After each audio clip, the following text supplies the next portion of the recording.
Dios le bendiga, aquí con ustedes también otra vez su siervo Rafael Marrero, siervo de Dios y del Señor Jesús, trabajando en la iglesia First Baptist Church en Birmingham, Ohio, que pastorea el doctor Marvin Osborne. Allá estamos en la ruta 60 entre el pueblo de Vermilion y el pueblo de Weyman. Le invitamos a que nos visite, es una iglesia de habla inglesa. Si usted entiende el inglés y no tiene iglesia local, venga y comparta con nosotros los domingos en la mañana, a las 10 de la mañana, las clases de escuela bíblica dominical, y a las 11 el tiempo de adoración y de predicación de la palabra de Dios. Y venga, comparta con nosotros, va a recibir la palabra de Dios conforme a la palabra de Dios y el amor de Dios, conforme el amor de Dios está escrito en su palabra, de amar al prójimo como a sí mismo. Y ya vimos cómo la resurrección valida también el poder de Dios. Ahora vamos a ver cómo la resurrección valida que Jesús es el juez de vivos y de muertos. Vamos a ver ahora, vamos a leer de la palabra de Dios de nuevo en el libro de Hechos, capítulo 10, versículo 42, el apóstol Pablo, hablando por primera vez a los gentiles allá en casa de Cornelio, la familia de Cornelio, que habían solicitado que Pedro fuera a hablarles del evangelio. Dice así el versículo 42, y nos mandó que predicásemos al pueblo y testificásemos que él es él el que Dios ha puesto por juez de vivos y de muertos, por juez de vivos y de muertos, por juez de vivos y de muertos. Así que vamos a ver cómo eso es que se diferencia. Dios ha puesto a Jesús como un juez de vivos como de muertos. Hechos 17, versículos 30 al 31. Pero Dios, habiendo pasado por alto los tiempos de esta ignorancia, ahora manda a todos los hombres en todo lugar. Este es el apóstol Pablo allí en Grecia, hablando los filósofos griegos que allí estaban reunidos para escuchar de esta nueva filosofía que traía Pablo. Y entonces Pablo dice, ahora manda a todos los hombres que en todo lugar que se arrepientan, por cuanto ha establecido un día en el cual juzgará al mundo, ¿verdad? A todos con justicia, por aquel varón a quien designó, dando fe a todos con haberle levantado de los muertos. Aquel varón a quien designó Jesús, de ser Jesús el juez del mundo, aquel a quien él levantó de los muertos.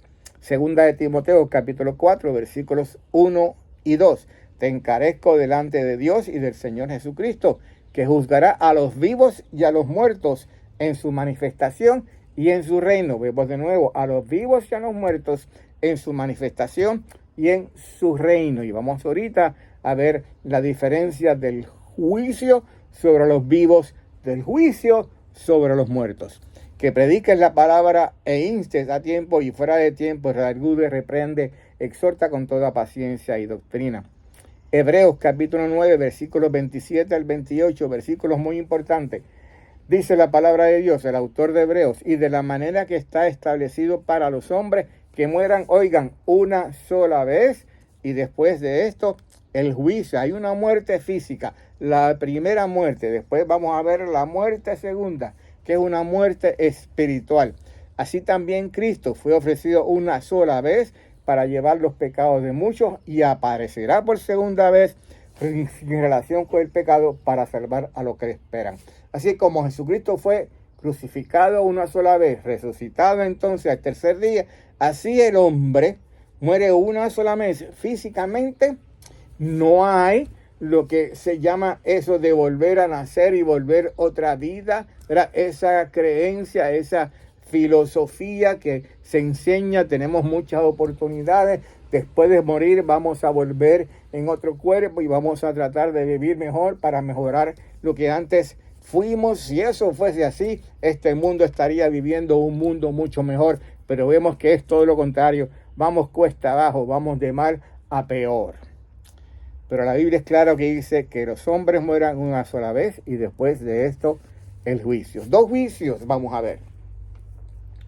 Los juicios de los creyentes ante el tribunal de Cristo y los juicios de los incrédulos ante el gran trono blanco. Dos juicios se van a dar. Jesús va a ser el juez de vivos como de muertos. Todos vamos a ser juzgados por el Señor Jesús. En el juicio del tribunal de Cristo, los creyentes van a ser juzgados. En el juicio del gran trono blanco, los incrédulos, los que no hayan creído en Cristo como el Señor y Salvador, van a ser juzgados. Dependiendo de cómo usted crea o no crea, o de si usted cree o no ha creído en Cristo como Señor y Salvador, va a ser juzgado en uno de los dos. O ante Cristo en el gran tribunal de Cristo, o entonces en el gran tribunal blanco, en el gran trono blanco. Usted es el que va a seleccionar ahora. Si recibe a Cristo, va a responder ante el tribunal de Cristo.